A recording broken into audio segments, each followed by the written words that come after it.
Live from New Delhi, you're watching DD India, India's voice to the world. I'm Mark Lynn. Namaskar. Coming up in News Hour. Europe Court on Human Rights to rule on a landmark climate change cases. The Indian Supreme Court has said that the right against climate change is a distinct fundamental and human right. Israeli Prime Minister says date fixed for Rafah operation. Egyptian, Qatari and US mediators continue to make efforts for a ceasefire at talks in Cairo. Rhetoric, reason and razzmatazz come to the fore as campaign picks up for the first phase of India's parliamentary elections on April 19. Rivals Manchester City and Real Madrid clash in the Champions League at the first leg of the quarterfinals. Bayern Munich lock horns with Arsenal.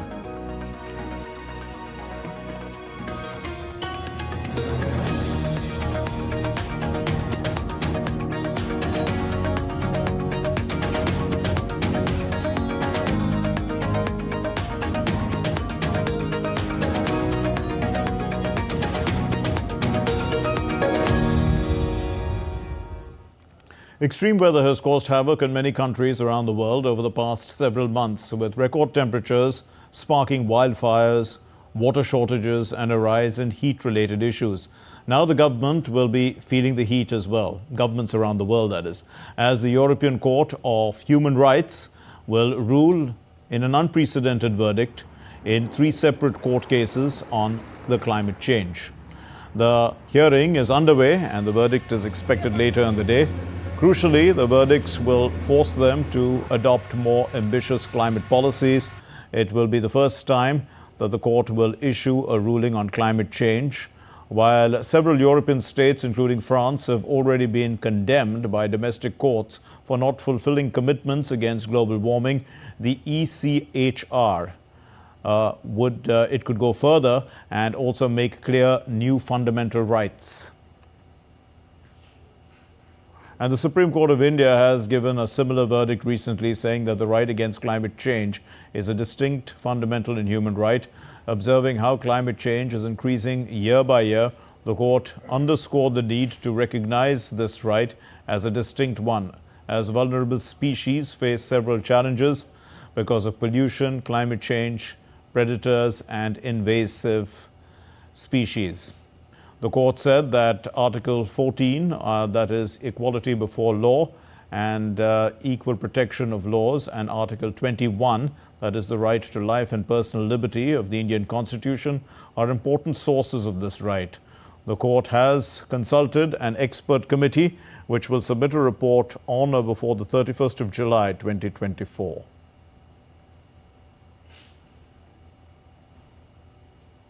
The past 10 months have seen monthly temperature records broken, with the most recent, the month March on record being the hottest month, the warmest on record. So what's happened is that Climate Change Monitoring Service of the European Union reports that when compared to the equivalent month in the prior years, each of the last 10 months has been the hottest on record worldwide. The 12 months ending with March also ranked as the planet's hottest ever recorded 12-month period. So from April 2023 to March 2024, the global average temperature was 1.58 degrees Celsius above the average in the 1850 to 1900 pre-industrial period.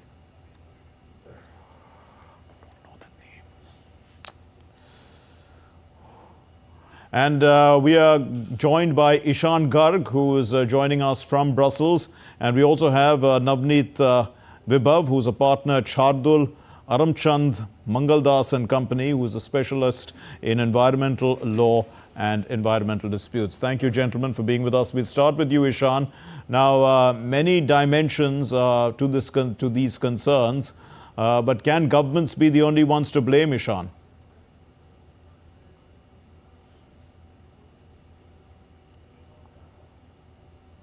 The climate activists, especially here in Europe, are saying that the first line of defense against climate change is supposed to be governments, because they are the ones who can institute policies that will imminently result in climate change becoming less of a threat. They are the ones who can institute policy changes that can cut down on carbon emissions. So there's certainly a factor of government intervention. But apart from that, we have seen across Europe there's been drives to make people more concerned about the threat of climate change, so that they can do their own bit, take their own steps in the right direction, whether it be in terms of waste management or recycling. It comes down to a bit of a joint approach between the government and the private sector.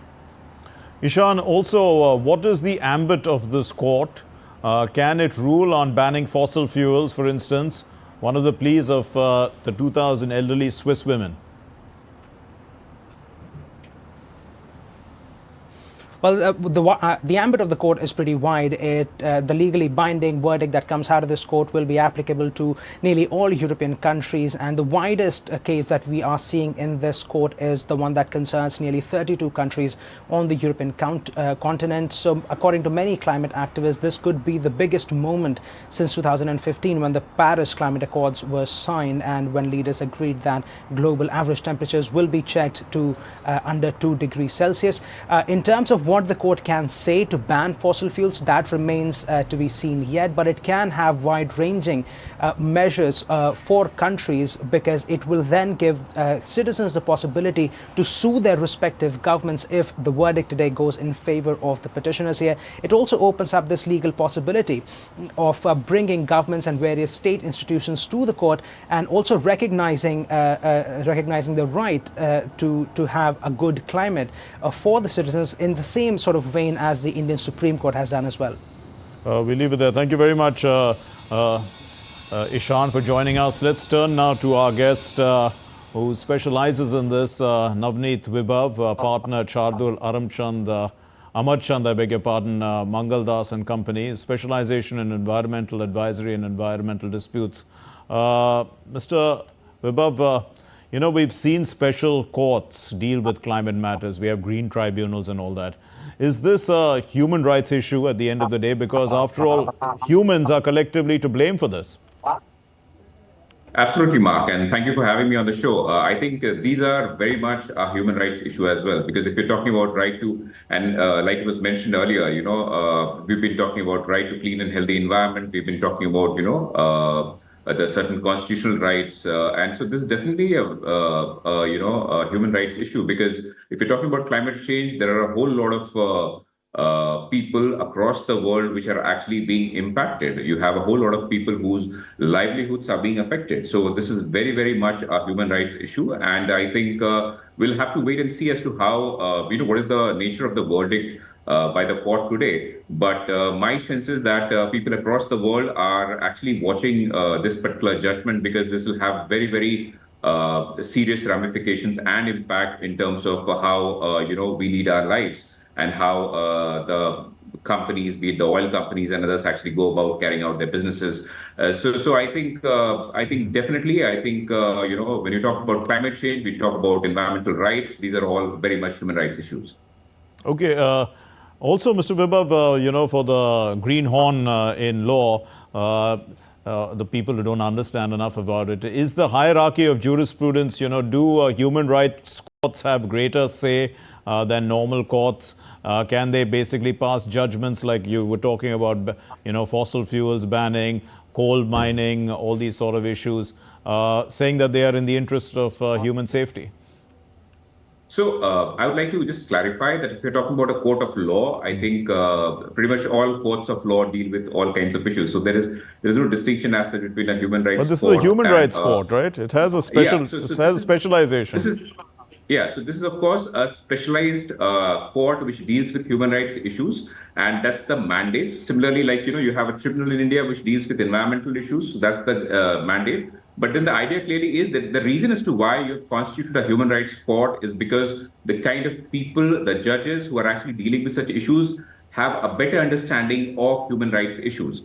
So if you're talking about a hierarchy, at least in the Indian context, I could tell you that, you know, our courts, be it the high courts, be it the Supreme Court, we deal with human rights issues all the time. Okay. So I think in terms of the Indian context, the hierarchy, the way it works is, of course, you have the High Courts, and above that you have the Apex Court, which is the Supreme Court, and judgments of the Supreme Court clearly prevail over the lower courts. Right. So a specialized court clearly will have, I would say, have a better say, and will clearly its verdicts will be taken a little more seriously than what a court which has a general jurisdiction would actually deal with. So Right. clearly, yeah, So, specialized courts.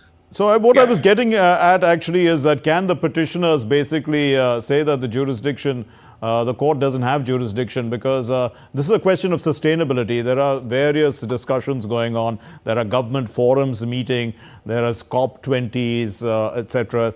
All this happening. If we look at take the impact of what's happening. Let's take aviation, for instance. Now we can see that it's growing as a means of transport, but so are the emissions then. So what's the best way forward? Can courts intervene and say, put restrictions on these kind of things?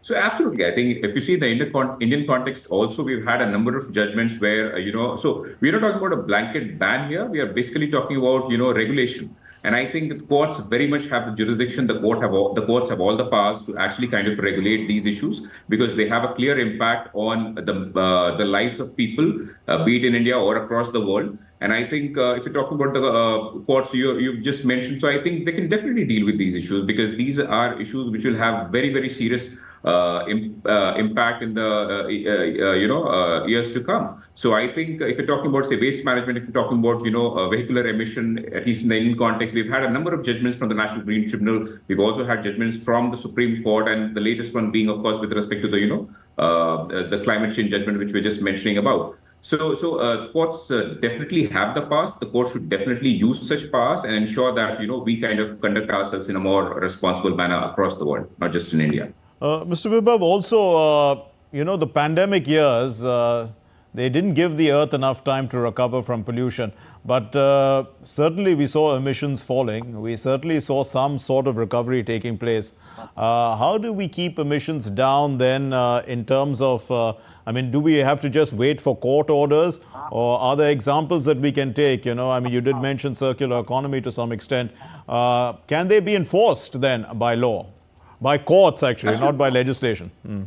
Absolutely. I think the courts, of course, can, but I think the answer was in your question itself. I think it's more to do with behavioral changes. And I think it's not appropriate for us to just blame the government or wait for the courts to actually, make these or force us to make these lifestyle changes through their judgments. I think we are living in extremely critical times, and I think we'll have to clearly make changes in the manner in which we lead our lives, and we'll have to be more responsible in terms of our consumption, in terms of our lifestyle choices. And I think the pandemic example was the perfect example, because we're all locked up in our houses, and we saw what positive impact it could actually have on the environment.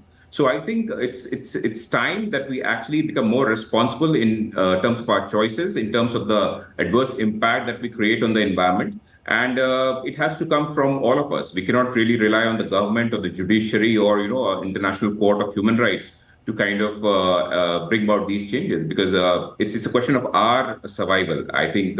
So we'll have to take it much more seriously now. Navneet Vibhav, environmental law expert, thank you very much for joining us and throwing light on this subject.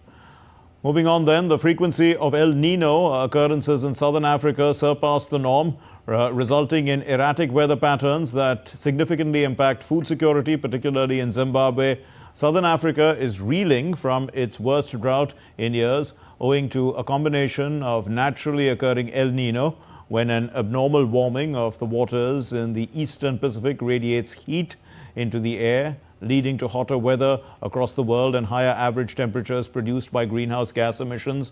Weather across the world produced record-breaking extremes in 2023. We mentioned that as climate change amplified the impacts of El Nino. And one of the worst floods in decades hit a string of Russian regions in the Ural Mountains and Siberia, alongside parts of neighboring Kazakhstan in recent days. Floodwaters triggered by melting snow. These floodwaters have affected at least 10,000 homes. forcing thousands of people to flee. Over 15 schools have been flooded.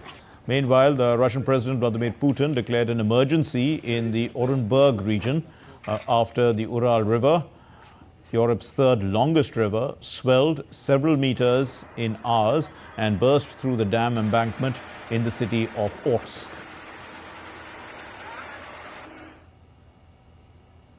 Now, still to come here on DD India News Hour. The EU agriculture ministers are meeting for further talks on capping agricultural imports from Ukraine. Poland and France say that the last compromise didn't go far enough.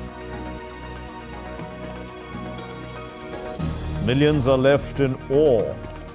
They are awestruck as the total solar eclipse sweeps across Mexico, US and Canada. There's a surge in air travel demand, and it's left air travelers and airlines struggling on the supply side.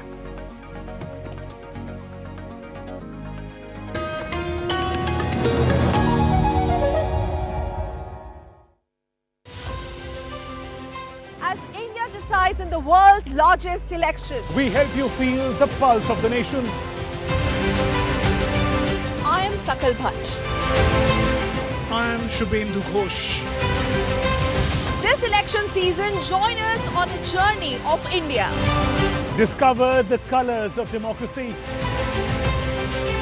Watch Poll Pulse on DD India.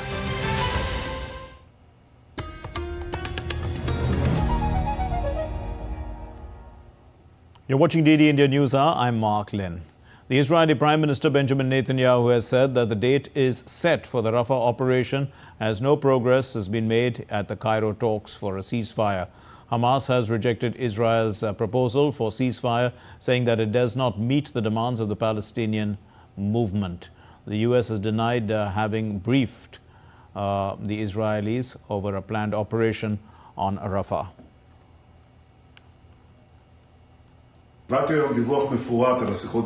I received a detailed report on the talks in Cairo. We are constantly working to achieve our goals. First and foremost, the release of all our hostages and achieving a complete victory over Hamas. This victory requires entry into Rafah and the elimination of the terrorist battalions there. It will happen. There is a date. The United States said that it has not been briefed on a date for Israel's offensive of Rafah. The State Department spokesperson Matthew Miller told reporters at a regular news briefing that Washington does not want to see a full-scale Rafah offensive.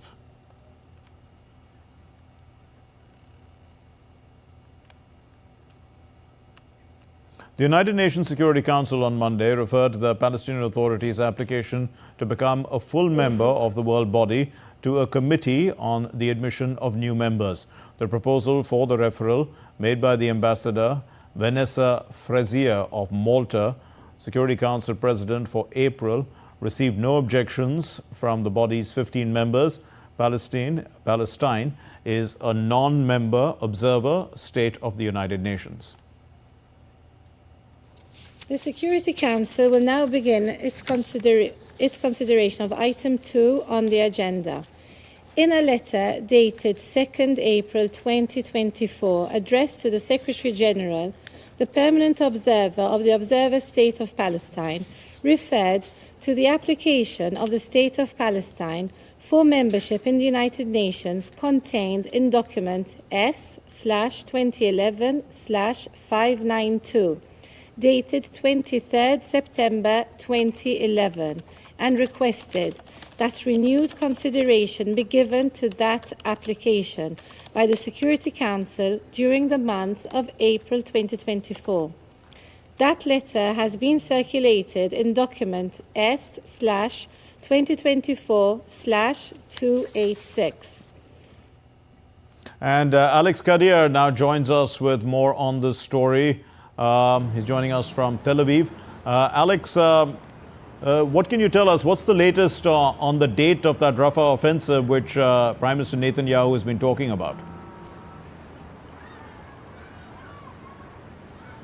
Well, that date hasn't been made public, and it remains the big question about exactly when the Israeli forces and the Israeli government feel that operation will have to start. Now, we know from the last conversation last week between the US and Israeli officials in Washington, that virtual call, I should say, that took place, that the United States thinks that the evacuation of civilians in Rafah, we know that more than 1 million Palestinians from Gaza have sought refuge there because it had been previously designated a safe area by the IDF. That evacuation of civilians has to happen according to the United States. Israel has also said it is putting plans in place to evacuate those civilians. Now, the Israeli officials in that meeting said the evacuation will take 4 weeks.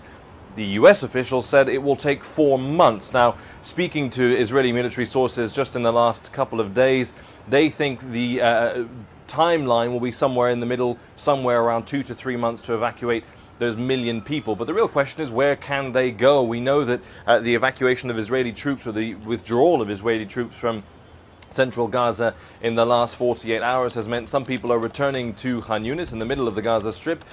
But Khan Yunis is all but destroyed, and people say they can't find their homes because their street simply doesn't exist anymore. One woman saying that she cannot reach her apartment because the staircase has been completely destroyed as well. So clearly that operation in Rafah looming. It will be a few months perhaps before it begins, but again, a lot of pressure from the US to make sure that if it does happen, harm to civilians has to be minimized. Alex, have the talks in Cairo failed? And also, if you could throw some light on how this is being viewed in Israel, Palestine, on the road now to full UN membership.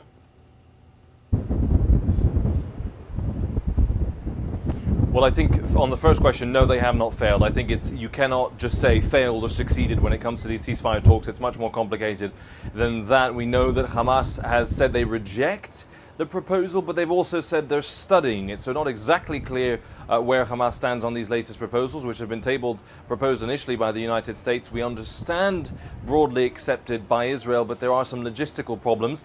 It will take 48 hours, we understood yesterday, so about 24 hours from now, to get a response from the leader of Hamas, Yahya Sinwar. We understand that the rejection may have come before Yahya Sinwar was able to give his response, so things could still change in the next 24 hours or so. Now, one of the logistical issues is that the deal on the table is that Hamas would release 40 vulnerable hostages released on humanitarian grounds, women, elderly and injured. The problem is that Hamas say they do not have 40 vulnerable hostages still alive in Gaza, so that negotiation will continue. We know the Israelis also wanted to change the nature of the Palestinian prisoners being released. Now, the issue of Palestinian statehood, you speak to Israelis, they say, look, we have offered this to Palestinians in the past and it hasn't been accepted. That is one view of the situation, but to be honest, the process in the United Nations is not front of mind in Israel. The real concern is an end to the war and the return of those hostages. Alex Khadiar, thank you very much for joining us from Tel Aviv with those inputs. Now, restating India's position on Gaza, the Indian ambassador to the United Nations, Mishra, condemned the Israeli attack on October 7. Addressing the United Nations General Assembly, she reaffirmed India's support for the two-state solution. India's position on the conflict has been clearly articulated on more than one occasion by our leadership. There are 4 key points here. 1. The ongoing conflict between Israel and Hamas has led to a large-scale loss of civilian lives, especially women and children. The resulting humanitarian crisis is simply unacceptable. 2. The terror attacks on Israel on 7 October were shocking, and they deserve our unequivocal condemnation. There can be no justification for terrorism and hostage-taking. India has a long-standing and uncompromising position against terrorism in all its forms and manifestations, and we demand the immediate and unconditional release of all hostages. 3. The humanitarian situation in Gaza is dire. It is imperative that humanitarian aid to the people of Gaza be scaled up immediately in order to avert a further deterioration in the situation. 4. My leadership has repeatedly emphasized that only a two-state solution achieved through direct and meaningful negotiations between both sides on final status issues will deliver an enduring peace. Russia and China have agreed to begin a dialogue on security in the Eurasian region. The Russian Foreign Minister Sergei Lavrov said on Tuesday that talks with the Chinese Foreign Minister Wang Yi, he stated during a press conference that there is a need to establish Eurasian security and that both Russia and China have decided to commence dialogue in this matter. Lavrov also affirmed that both countries will continue to uphold their cooperation in counterterrorism efforts. The EU agriculture ministers are meeting today. They are discussing the capping of agricultural imports from Ukraine after Poland and France had decided the last compromise didn't go far enough. In a plenary vote last month, the Parliament had adopted an initiative by the European People's Party, which likes to present itself as pro-Ukrainian, to tighten import restrictions and to extend them to more products, including grain. The European Parliament is still not unified behind this position. While the two largest groups, the EPP and the Socialists and Democrats, are ready to sign off on the agricultural restrictions, others, including Renew Europe and the Greens, they want to stick with the original compromise. A rare celestial event, total solar eclipse, carved a path across North America, traveling from Mexico to the United States to Canada. Now, some locations experienced nearly 4.5 minutes of total solar eclipse when the moon completely eclipses the sun, bringing a disquieting darkness to the day. Tony Waterman has more from Austin, Texas. It was an absolute nail-biter down to the final moments. The moon's slow eclipse of the sun, mostly obscured by thick clouds. But then, at the most crucial moment, a brief breakthrough. The golden ring of the total solar eclipse visible in the sky. Wow. Austin was enveloped in darkness for nearly 2 minutes. It's like turning the light on and off quickly, so yeah, it still feels like I'm in a dream. Literally, like right now, did I just wake up from something? So it's wonderful. I think it was just kind of a spiritual thing, you know, that it's not science, I know, but also it's, you know, the whole universe, everything. So I thought it was great. This was really a once-in-a-lifetime experience for many of the people here, because the last time there was a total solar eclipse in Austin was over 600 years ago, and the next one is not expected for another 300. The rarity of the event attracting solar enthusiasts from around the world, including this family from Chile. It's their 4th eclipse, but the experience still brings the mother to tears. Yeah, she's very grateful to the universe and God about having the chance to witness this with my dad and me. Some solar enthusiasts opted for a truly unique experience. We're going to make a full left turn. Tracking the path of totality 30,000 feet in the air. So pretty! One couple even getting engaged mid-flight. Their excitement still palpable back on Earth. I could never come up with anything else as special to propose to her, and I wanted it to be a once-in-a-lifetime experience. So it just seemed like perfect to combine it. There is a total solar eclipse somewhere on Earth about every 18 months, but rarely does it carve a path along a long, continuous stretch of land, giving scientists the opportunity to do research they wouldn't normally be able to do.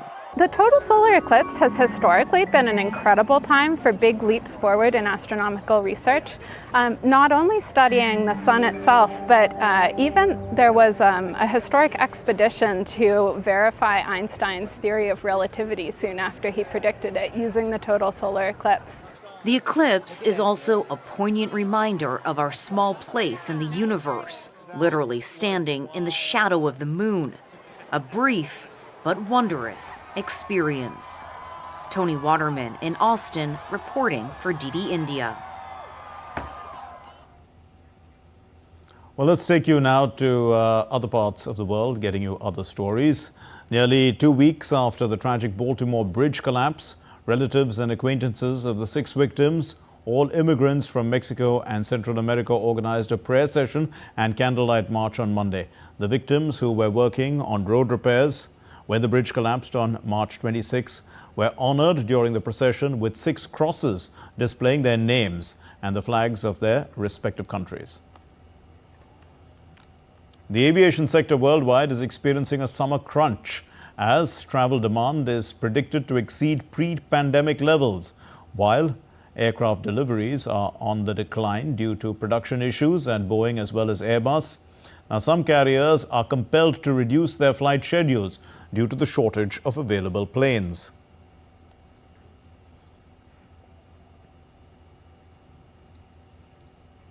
And still to come here on DD India News Hour. Women play a key role in the world's largest democracy. We'll have a report on this. Chaitra Navratri is dedicated to the 9 forms of goddess Durga. It's begun today, and the 9-day observance lasts till the 17th of April. A brief glimpse of tulips in bloom in Jammu and Kashmir.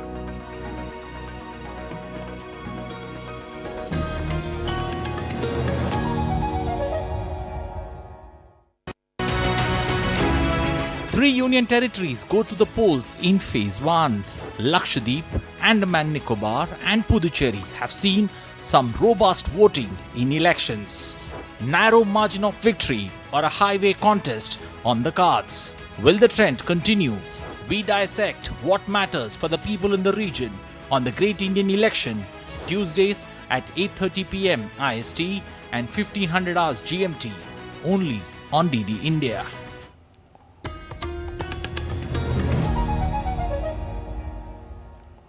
You're watching DD India News Hour. I'm Mark Lynn. Here's a recap of our main stories. A European court on human rights is going to rule on a landmark judgment on these climate change cases that have come before it. India's Supreme Court says that the right against climate change is a distinct fundamental and human right. The Israeli Prime Minister says that the date has been fixed for the Rafah operation, and Egyptian, Qatari and US mediators continue to make efforts for a ceasefire at talks in Cairo. Rhetoric, reason and razzmatazz come to the fore as campaigning picks up for the first phase of India's parliamentary elections on April 19. And rivals Manchester City and Real Madrid clash in the Champions League for the first leg of the quarterfinals. Bayern Munich is also going to lock horns with Arsenal.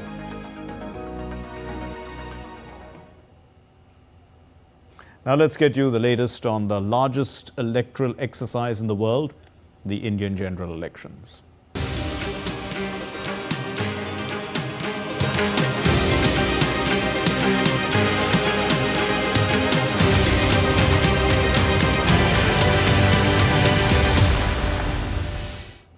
Well, with polling just 10 days away for the first phase of India's general elections, parties are out on the campaign trail in full. They are doing their best, intensifying their efforts to win over the voters for these upcoming elections. Prime Minister Narendra Modi held a public meeting in North India's Pilibhit, and he addressed the gathering, and the Prime Minister extended Navratri greetings as well. And he hit out at the India Alliance. He said that they disrespect the belief of the entire nation. आज नवरात्रि के पहले दिन, शक्ति की पूजा के पहले दिन, मैं देश को ये भी याद दिला रहा हूं कि कैसे इंडी गठबंधन ने शक्ति को खत्म करने की सौगंध खाई है। आज देश भर में जिस शक्ति की पूजा हो रही है, उस शक्ति का कांग्रेस ने घोर अपमान किया है। जिस शक्ति के आगे हम शीश झुकाते हैं, उस शक्ति को उखाड़ फेंकने की बात ये कांग्रेस के नेता कर रहे हैं। शक्ति का कोई भी उपासक इंडी गठबंधन को इस अपमान के लिए माफ नहीं करेगा। The Prime Minister is on an intensive electoral campaign, and later in the day he will be holding a public rallies in the central India's Balaghat, and he will also be conducting a road show in the South Indian state of Tamil Nadu, in Chennai, in fact, the mega city of South India, and he'll be addressing a public meeting as well in Vellore, in the Lok Sabha constituency there. Meanwhile, India's Home Minister, the senior BJP leader Amit Shah, held a public rally in Assam on Tuesday. Addressing the gathering, he said that the people have two options in front of them. One is the India Alliance headed by Rahul Gandhi. The other, the Bharatiya Janata Party-led NDA under the remarkable leadership of Prime Minister Narendra Modi. India's Defence Minister Rajnath Singh will visit Arunachal Pradesh's Namsai district and campaign for the Bharatiya Janata Party. Now, Arnold Thomas is joining us with more on the electoral politics of our country as we are gearing up for the first phase of polling. Arnold, the Prime Minister's 7th visit to Tamil Nadu, and we can see that he has a very hectic campaign schedule. But, put this into context for us, the southern Indian state of Tamil Nadu. Well, good afternoon, Mark. Well, the Prime Minister has been time and again pushing that, the reach with the southern part of India. The BJP has a great presence in Karnataka. It wants to extend it now to Tamil Nadu. And I think when one takes a look at the state leadership, especially K. Annamalai leading the charge there as a state president, he's done wonders, especially to the Prime Minister's, line of thought. The Prime Minister's speech and K. Annamalai's arithmetic has given hope. If one takes a look at Tamil Nadu in particular, there is a three-way contest that you see for the first time. The two regional forces, the AIIDMK, the DMK running the state, along with the NDA force, So that's something, and one does not forget that the Prime Minister's key push for that 400, this time around 400 seats, Tamil Nadu will have a key role to play. There is a splinter, especially post the demise of Jayalalitha. The AIDMK is, is divided into two fractions, and I think that's where the BJP senses a great opportunity there for them, especially in southern India. This time around, there will be few constituencies, where the Prime Minister is visiting today and tomorrow. Few constituencies that could be important, especially for the fortunes of BJP. Coimbatore in particular, from where the BJP state president K. Annamalai is fighting. Nilgiris, you've got Union Minister L. Murugan in the fray. Yes. South Chennai, you've got the governor, the former governor of Andhra Pradesh and Puducherry, Soundarajan in the fray. So many states in particular where the BJP is eyeing to open its account. But a big plus that the BJP would be looking at, maybe getting, their vote percentage or their vote share in 2 digits, which could help them be a formidable third player, especially looking at 2026 assembly elections. Okay, we'll still stick to the state of Tamil Nadu. We know that, it's a unique state because the national parties have always been on the fringes, at least for several decades now. So, are things turning around with political alliances? Well, yes, for a change, you will see a triangular contest, that's very much on the cards when one takes a look at Tamil Nadu. It's generally been a bipolar contest between the two regional forces, the AIADMK and the DMK. And if you see the 2014 as well as the 2019 results, that could be a parameter to judge how, this particular state has been very much under the control of Dravidian parties. 2014, you had AIDMK sweeping the polls. 2018 is just a reversal. It's an antithesis. You have the DMK bouncing back in style, picking up 38 seats. That speaks volumes about how, Dravidian politics and Dravidian politics rules. But the entry of BJP with its allies, putting together those 39 seats, BJP itself going solo in 19, with partnership of other parties picking up 23 seats in this particular elections, the dynamics has changed, because K. Annamalai comes across as taking forward, the Prime Minister's vision for Southern India. He is able to put that mathematics together. And again, elections are more about arithmetic and putting those stats together. And I think that's where there is a deadly combination that you would see. And remember, not partnering with AIADMK is a big call. Okay. And I think K. Annamalai, along with, two other states presidents, the state of Odisha as well as the state of Punjab, where the state units were very much insistent that they wanted to fight solo in this particular elections. Right, we'll leave it there. Thank you very much, Arnold Thomas, for joining us. So clearly, the belief is that the AIADMK votes are up for grabs.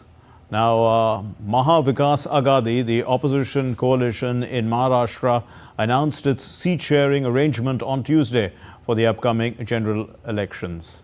At a press conference in Mumbai, the Nationalist Congress Party, Sharad Chandra Pawar,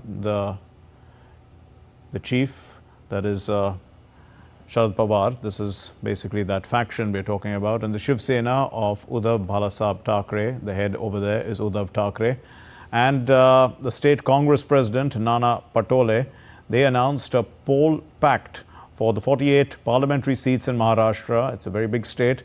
As per the pact, the Shiv Sena Uddhav faction will contest elections in 21 Lok Sabha seats and the Congress in 17, and the Sharad Pawar NCP 10 seats. The Lok Sabha polls will be held in 5 phases in this state, starting from April 19, and also it's going on till May 20.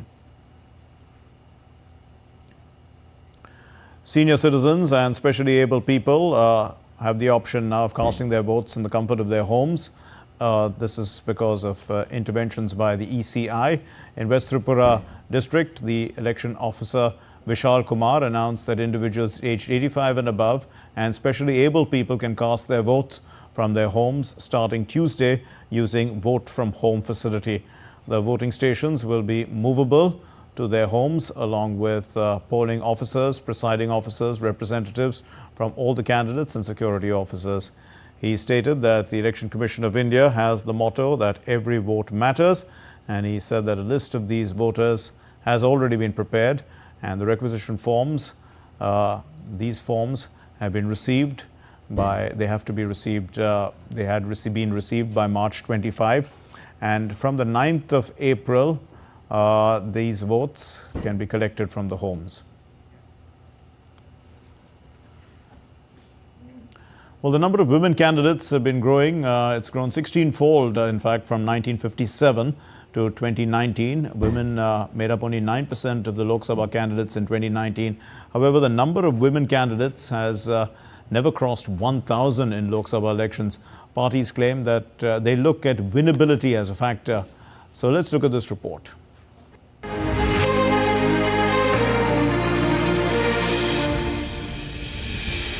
As India, the world's largest democracy, gears up for the upcoming general elections, the spotlight shines on the powerful participation of Indian women in shaping the nation's political landscape.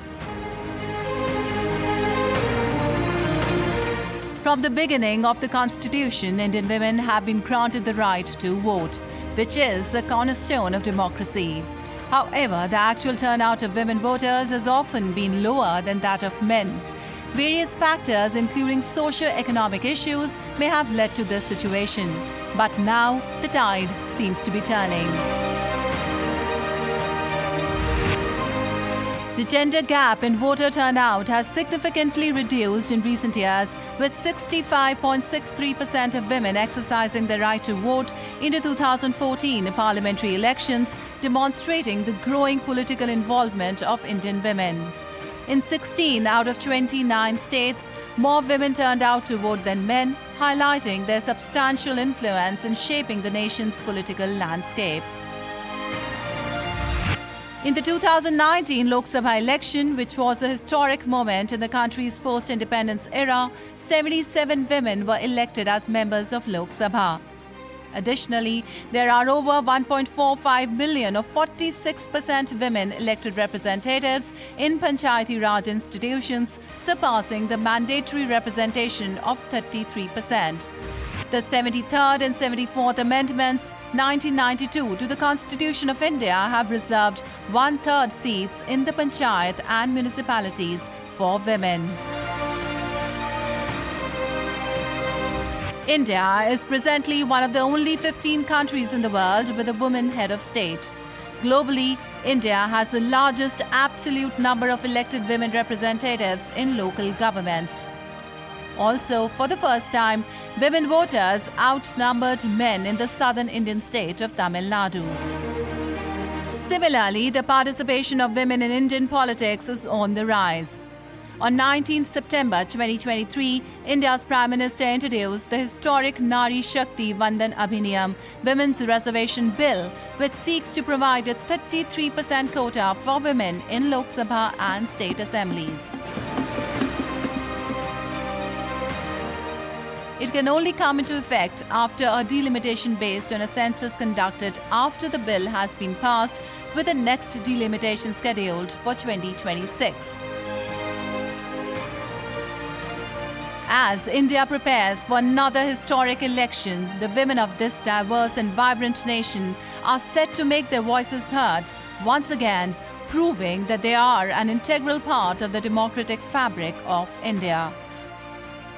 Sujata Lochab, DD India. Let's take a look at other stories making the news. 8 people, including 7 Nepal citizens, were killed after their vehicle plunged into a gorge in Betal Ghat area of Nainital district in North Indian state of Uttarakhand on Monday night. The state disaster response force, they descended nearly 150 meters into the deep ravine. This is to carry out rescue and relief operations. 2 injured people were evacuated and rushed to a nearby hospital.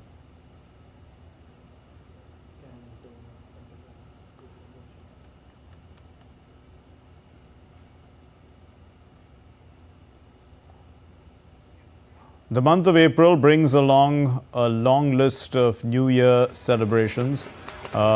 Different communities across the country celebrate the New Year, the Hindu New Year. It's celebrated as Gudi Padwa in Maharashtra. The festival, also known as Ugadi or Chaitra Shukla Pratipada, it marks the beginning of the Hindu New Year. It's an auspicious day and it falls on the first day of the Hindu the lunisolar calendar, not just the lunar calendar, the lunisolar calendar. And Prime Minister Narendra Modi has extended warm greetings to people celebrating across the country. Tourists as well as locals are flocking India's largest tulip garden in northern Kashmir. They are admiring the newly bloomed flowers. This renowned destination attracts crowds during the spring season, which is from mid-March to late April. The garden has earned recognition, in fact, of the World Book of Records, London, to be the first of its kind in Asia.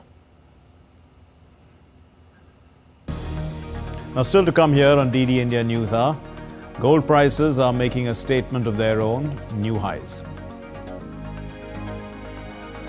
And CSK drubs KKR in a lackluster contest. Punjab are meeting Hyderabad today. And artists from Turkmenistan and Tajikistan celebrate their cultural and heritage together.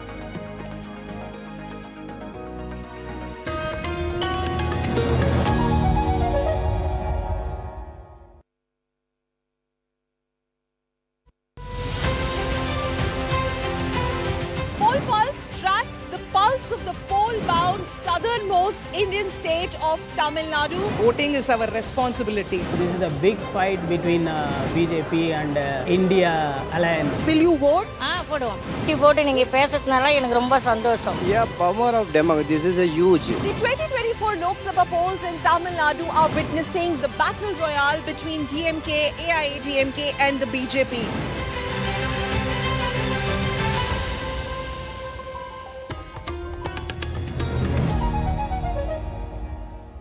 You're watching DD India News Hour. I'm Mark Lynn. Well, the Indian stock markets achieved another milestone on Tuesday, and for the first time, the Bombay Stock Exchange, the Sensex, hit the 75,000 mark. Both the frontline indices traded with record high levels. in the opening trade on April 9, with the Nifty surging above the 22,700 level. Meanwhile, gold prices have extended their record rally, reaching highs in both global and domestic markets. Spot gold soared to $2,344 per ounce earlier in the session, while the U.S. gold futures climbed to $2,361. And in India, the scenario was no different. Gold prices skyrocketing to 71,000 per 10 grams for the first time. And Shama Mishra now joins us from Mumbai. Well, Shama, gold prices are almost as high as the Sensex. I mean, one is 75,000, the other 71,000. What are we doing here? I mean, where is all this coming from? Mark, let's start from the markets first, because we understand that, market is showing a huge rally and never before records are being accomplished. We did see about the BSE Sensex that it has crossed the 75,000 mark, and even the Nifty 50, it has crossed the 22,700 mark, although we are seeing some correction here. But the markets are working on sentiments, and this is also a huge day as we start the Hindu New Year. We have a market expert with us, Siddharth Kuawala. Sir, what do you see? Which factors have led to this rally? First, heartiest greeting to every viewer for the new Hindu New Year and Chaitri Navratra.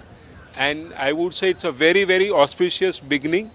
Market crossed new historic milestone of 75,000. It has broken all the previous record, and even in terms of market capitalization, more than 400 lakh crore. That is also an unique historic record.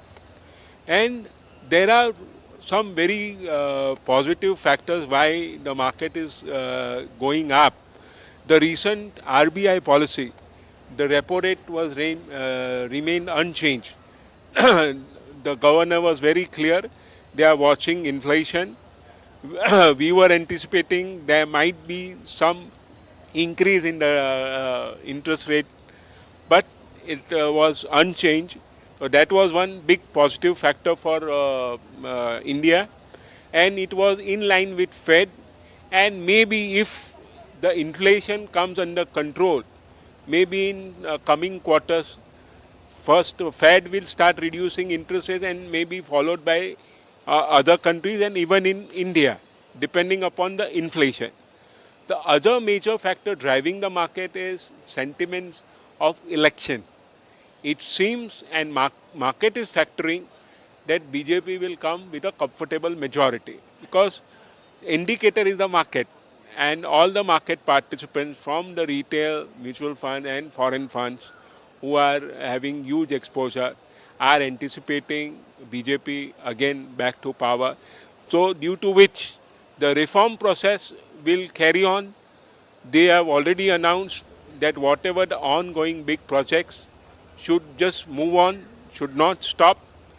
Even in PLI schemes, which was a flagship scheme again, to attract manufacturing facilities in India, the government is in the process of changing some things which will be positive. Similarly, the capex of infrastructure, which will be again pushed in, and we will see some more announcement during the budget after the election. That will drive the market. Okay, so he has definitely listed out the number of factors that are affecting, and likewise he's mentioned the elections also. So a lot of market experts have already accounted this sentiment that the market is having right now, that a stable government and stable policy is what is driving the market's rally right now. Back to you. We'll leave it there. Thank you very much, Shama, for joining us. And you're watching DD India News Hour. Let's get you the sports news now. And for that, we have Deepika. Over to you, Deepika. Thanks and good afternoon, Mark. Let's quickly tell our viewers on what the Indian tennis star has created history about. Well, Sumit Nagal has created history as he became the first ever Indian male to record a main draw victory at Monte Carlo Masters. He defeated Italy's Matteo Arnaldi in the first round on Monday. The unseeded 95th ranked Sumit Nagal also became only the third Indian ever to feature in the main draw in Monte Carlo after Vijay Amritraj and Ramesh Krishnan. Now, Sumit Nagal Nagal also came from a set down to beat world number 35 by 5-7, 6-2 and 6-4 in 2 hours and 37 minutes. He's also the first ever Indian to win an ATP Masters 1000 match on clay court since the series began in 1990s. The Indian will next face 7-seeded Holger Rune and last year's runner-up, Spain also. Now, Real Madrid will be playing against Man City today as they take on the first leg of the quarterfinal round at the Champions League. City beat the 14-time Champions League winners in the Champions League semi-finals last season, drawing 1-1 away and securing a thumping 4-0 victory at the Etihad in the second leg. However, in 2022, it was Real Madrid who knocked City out in the semi-finals by 6-5. The second leg will be played in the Etihad Stadium on the 17th of April. In form, Arsenal will be seeking to set the record straight when they face Bayern Munich in the first leg of their Champions League quarter-final, but will be wary of a familiar face who simply loves scoring against the Gunners. The last time the two clubs clashed in the competition in 2017, Bayern Munich won both legs of their last 16 tie by 5-1, which is a humiliating outcome that underlined Arsenal's decline.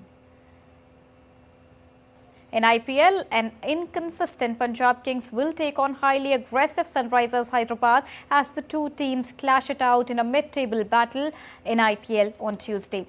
Both Sunrisers and Punjab have 2 wins and 2 losses from their 4 matches to be tied with 2 other teams in the middle with 4 points, and they will be now desperate to break out of the middle log jam first of all. So that was a quick wrap from the world of sports. Back to you, Mark. Well, thanks a lot, Deepika. And before we leave, let's enjoy the visually attractive performances presented by artists of Turkmenistan and Tajikistan as they celebrate their culture and heritage together.